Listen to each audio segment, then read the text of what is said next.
Dr. Doom has crowned himself the undisputed Emperor of Earth, but to defend his new empire, and with Earth's mightiest heroes not willing to do the job, it looks like Victor will need to look elsewhere. What'll happen next? Well, it's hop to the pages of Superior Avengers issue number 1, a tie-in to the One World Under Doom event, and find out what happens next together, shall we? So then, this brand new tie-in series wastes absolutely no time getting started as we pick up with the story Annihilus has unleashed an entire Annihilus wave on Washington, D.C. And because, DC is home to a lot of politicians who have already proved to be total sycophants by bending the knee to Doom, it looks like someone is going to have to save them. But it won't be the Avengers as we know them. Oh no, this is a whole new group of heroes. Well, I say heroes, and even though they're certainly dressed the part, all of these brand new characters just so happen to be using the code names and gimmickry of villains. We have a female Dr. Octopus who might very well actually be Olivia Octavius. A creepy skeletal version of Onslaught, the X-Men foe, Abomination, who just so happens to be dressed in Captain America garb complete with a Doom shield. A female Killmonger, and rounding out the team, a gold-clad Malekith, who actually ends up coming in very clutch as Dr. Octopus launches him like a frickin' spear right in Annihilus's general direction, which actually proves to be enough to get him and his legion of bugs to turn tail and run back to the negative zone. The day is saved and Doom's reign is protected, but the question still remains, who the hell are these brand new Superior Avengers and where did they come from? Well, to answer that question, we end up stepping back in time a few weeks where we are reintroduced to Dr. Doom's adopted son, Kristoff Vernard, a character I always forget exists, even though he was like the second guy ever to use the Dr. Doom identity. Hell, I think the last time I read about him was like in the Mapmaker storyline. It seems that while Dr. Doom is running around playing Emperor of the World and bullying other nations into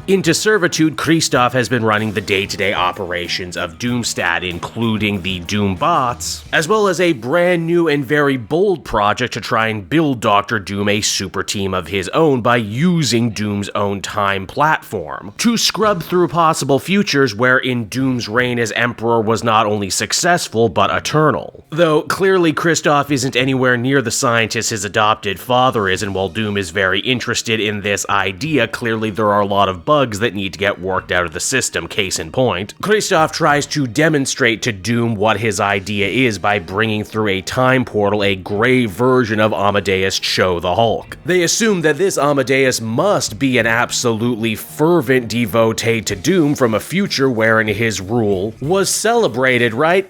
Not the case, actually. This Amadeus Cho claims that Emperor Doom destroyed his world and as such tries to take a swing at the Emperor only to get absolutely atomized for all his trouble. The worst part is, Doom isn't even mad at his adopted son, he's just very, very disappointed and tells him that as a son of Doom he must do better, do not be a large adult fail son. Though let's face it, historically speaking, strongmen dictators all throughout history have had shitty children, even by the standards of their own crappy parents. Now, eventually Kristoff does end up actually scouring possible futures and ends up finding his whole team. These all-new Superior Avengers end up getting one giant showcase in front of the White House. These will be new heroes for a new Doom-positive age, not held back by all the shortcomings and biases that have held down the original Avengers. Of course, that still begs the question, who the hell are these different Avengers, and surely things cannot be as simple as they seem, and the answer is,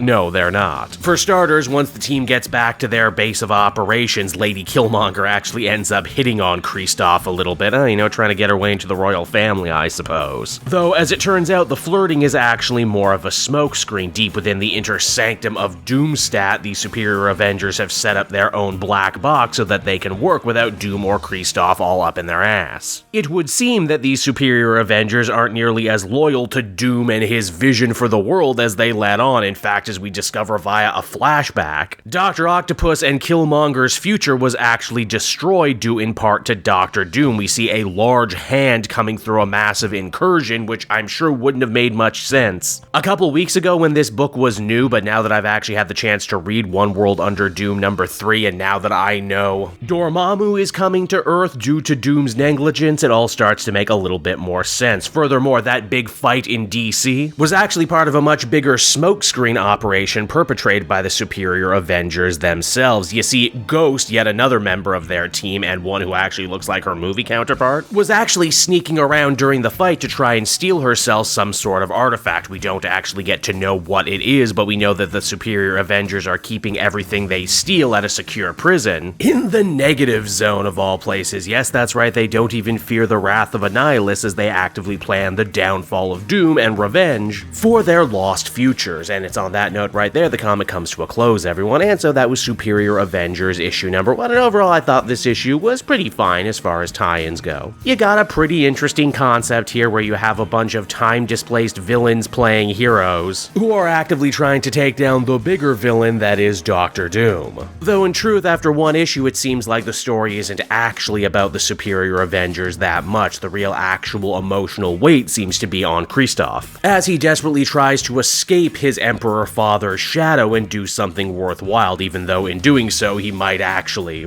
be part of Doom's downfall, and you have to wonder, did he do that on purpose, or is he just really bad at his job? For what it's worth, I really have been enjoying One World Under Doom as an event, so I'm glad I made time to cover at least one of the tie-ins. Maybe it's not the best one I could have chose, but overall I did enjoy, which is why I would give it a very good 7 out of 10. Maybe I'll be back for issue 2, maybe I won't, it really depends on my actual workload. Hey there everyone, it's your pal Cape Joel again, and if you're seeing my face right now, that means you watched to the end of the video, and I'll always be grateful for that. Retention helps in this crazy YouTube game, and so does becoming a patron. If you head on down to the description, you can find a link to my Patreon page. Recently just redid all the tiers, a lot of cool stuff offering up there, exclusive commentaries, exclusive polls, behind the scenes concept art for Capes and Quest, that's the brand new D&D show I've started soon. Never been a better time to become a patron. You can become a patron for as little as $1 a month and help the channel grow and, help me continue to deliver content like what you just saw. So I want to thank you all, and I will see you again next time. Bye-bye.